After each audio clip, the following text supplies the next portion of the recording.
So we are back. Another talk, a little excursion on breaststroke this time. We had already butterfly, we had already backstroke, and this time I'm again with Abbie. She is, as me, very present on all the social media platforms: TikTok, Instagram, YouTube. The fish, when you see her online, or Abbie Fish, you can search her both ways. Don't forget at the end, I will mention it again: like, follow, and share both of our accounts, all of our accounts. There are 6 of them, I guess. I would have also Pinterest, but I don't care so much, so it's okay. No, but this time, coming back to the juicy things, this time we talk about breaststroke. What are the difficulties? How can you master it, or what do you need to realize about breaststroke? And again, maybe some drills, dry land, and what would be best to do. I think for me, breaststroke, I start this time for the breaststroke. For me, breaststroke was always a special animal. Everyone knows it. Everyone can swim breaststroke, because it's the first stroke, which is the easiest. I'm saying that to start with, but the easiest in terms of having this one here and doing some frog style and some sort of how you learn it in school. Again, I put back the statement which I made with butterfly. Butterfly is the hardest stroke to learn. Breaststroke is the hardest stroke to swim. I'm going more into detail about how to swim, because if you want to maintain a certain speed with breaststroke and want to be at a certain level for a long time, to be really fast at the end, it's very hard to do, because you have this forward backward rhythm, like 2-step forward, 1-step back rhythm in your stroke itself. How do you see that? Yeah, I totally. So I'm not a breaststroker. What I learned from our talk, actually, you are a breaststroker. So for the IM races, I was very heavy out on butterfly, like maintained on backstroke, tried not to get past on breaststroke, and then tried to catch up for freestyle. So I really enjoy coaching breaststroke, but as far as swimming breaststroke fast, I never quite made it there. And I do believe that there's some genetic components that you might have been born with that I may not have. It doesn't mean I couldn't have trained myself into being better at breaststroke, but to be the best at breaststroke, I do think that there are hip, ankle flexibility, knee flexibility that play a big role on this weird whip kick that this stroke has. Yeah, the kick I wanted to go on. I mean, it's 2 movements which you have to align in a certain rhythm. So the alignment of the rhythm is also kind of difficult, I guess, or a lot of people struggle with, but less so than with the rhythm in butterfly.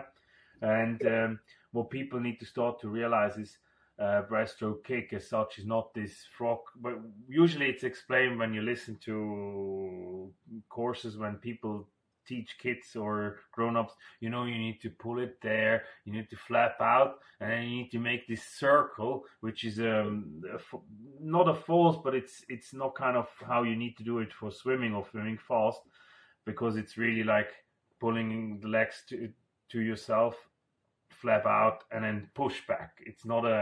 It's instead of moving, you need to be as close, as small as possible with your stroke. I think the one person which does it the best, well, he's also the best when it comes to that, is Adam Peaty in that stroke. I guess he mastered it, and if people who are listening want to know what is best in breaststroke, maybe look at his technique. There's a lot of videos on YouTube and Instagram out there. Yeah, I mean, as I said, this is more the thing where people struggle with, but afterwards, I guess, timing is also a problem, I guess.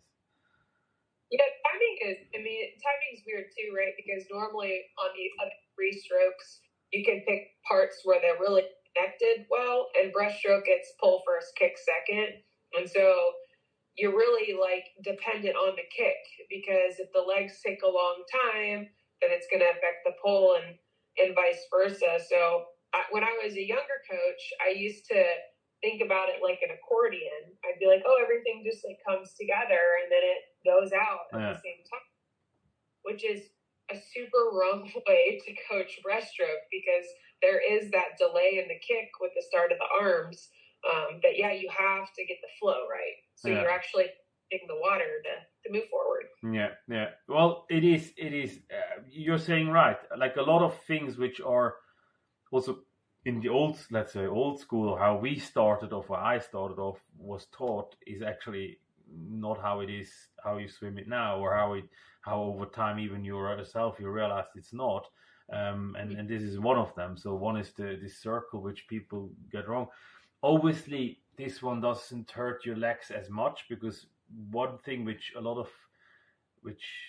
funny enough, when they say you're gonna go and swim, you start off with breaststroke, but it's actually the least healthy one for people because you have this you turn out your knees, which a lot of people have then problems with.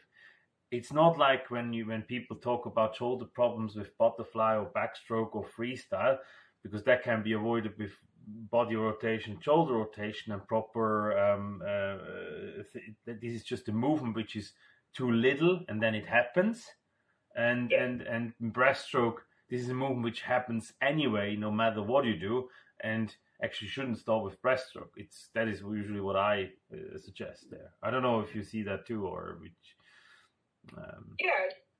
Like your knees are just like our elbows; they're hinge joints. So like our elbows have a little bit of give, right? Like we rotate around in that, but it's nothing like a ball and socket that can kind of just move and roll and be wherever it needs to be. So, some people, to get the turn out while flexed up is extremely hard. And over time, like the tibia, which are like the bones down there, can get aggravated. Like the tendons can get aggravated. So the more narrow the kick, like you're saying with Adam, the more push style kick versus like the whip or full frog kick, the more pressure you put on like the inside of the knees and the outside of the knees, which is a common issue for breaststrokers. A lot of breaststroke kicking can really mess up your knees, and they say for age groupers, you don't want to do too much breaststroke kick because the kids are developing, growing, and obviously you don't want to like hinder their trajectory with swim either. So would you say that the kicks is the so if you look at it, what is the first action point you would do if someone starts out with breaststroke? What would be the third thing to sort of look at? Because the thing is, there is not really a drill out there which you can do for breaststroke. You can do kicks on its own, and you can do the stroke, like the arm stroke, on its own. And so sort of you can have one arm stroke, but that's never really how it works. What would you give as an advice to someone who starts off with breaststroke? I would definitely think about the kick and trying to get the toes out is one problem with younger kids, is how to get the flex. You can feel on the bottom and the sides of the feet. So figuring out how to do that, either out of the pool, in the pool, at the side of the pool, like what way, and then from there you start doing, like, you can do some skulls, like you can do a Y skull. You could do kind of like the in-sweep part of the skull here, or you can go through full pulls to start feeling like, once again, on the arms, like where should the water be? Where should you be applying pressure to the water, kind of thing. I like that. That I like, actually. I mean, there is all sorts of things out there when they have, this foam, this rolling, like what we call it, noodle, like a noodle, around there, and they do it. I was never really a fan of it because it lifts you up in a position which is not really natural, which you need to create yourself. But I mean, in water, start with the kick and then do the sculling. I like that, actually. That's a good one. How would you do it on dry land? Like, I mean, for me, I would suggest do a lot of drills or help your knees to be very stable, or do a lot of squats or these kind of things where you realize that, or where your knee gets held together by the muscles. What else would you, or do you have the same, or what else you have there on dry land? Yeah, I would definitely for sure take care of your knee by supplementing outside of the pool stuff that will keep them healthy versus what the movements that you're doing in the pool. But I do like sumo deadlifts, and then also squats and things that naturally will turn your toes, even if it's not like totally out for breaststroke, but putting you in more of those power positions that you need to get in for the kick are great because you get the feedback of being able to see your body where you can't always see it as well in the pool. And then, you'll work on the strength that you'll need for the legs as well. So I learned on a webinar a couple weeks ago, I put it on Instagram. It's the breaststroke dance. And you just take your feet and you put your toes together and then you flex them out. And you can have, kids do different variations of the taps and things. And it's just fun for younger swimmers to work on, moving around on land, but flicking their toes out to the side. Yeah. I like that actually. I mean, how we learned it was, the kind of ballerina style, how I had the Russian coach, then you needed to lie down and then you needed to go into this position, flex out you needed to move out your feet and go down in a position, even be able to get up like this and these kind of things. I wouldn't recommend that as a kid. It works because it's kind of, they are more jelly. I can say for when it comes to that joints. For grown-ups, I wouldn't really suggest that because that might hurt you a bit more. A little bit. Just a tad. I mean, I'm used to it now, but and I even could still to get up like this. But So, what would you give as an advice for a breaststroke swim? I mean, yes, the kicks and all this stuff. What do you say to someone who starts off with or comes with you?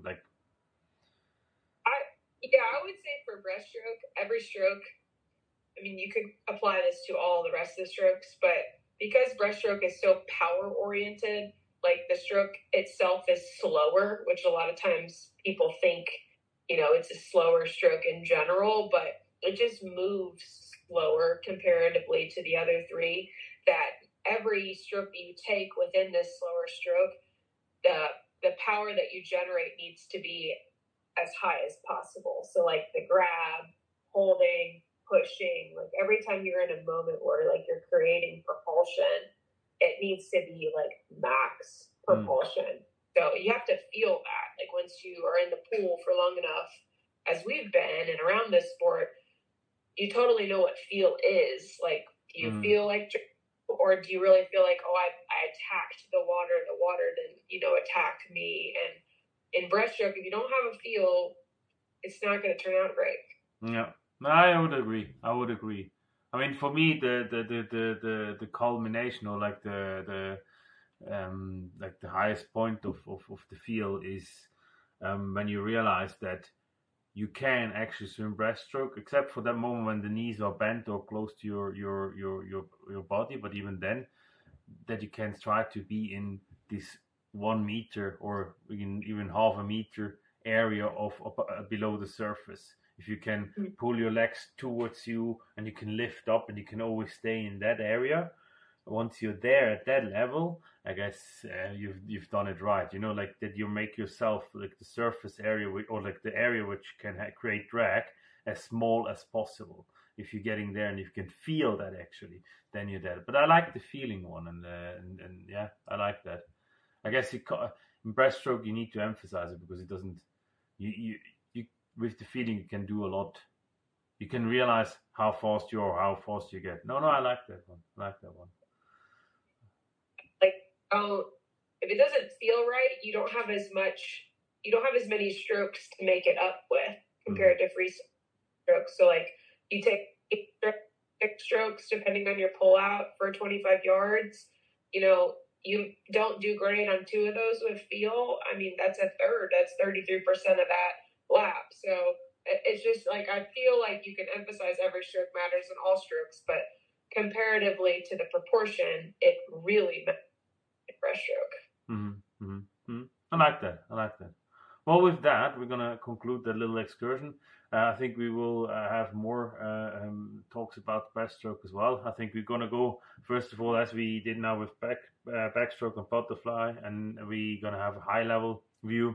And then later on, we're going to go more into details on each stroke itself in a further episode on each stroke, I guess. Well, thank you very much for today. If anyone has comments or questions or anything, put it in the comments or DM us. We're always happy to help.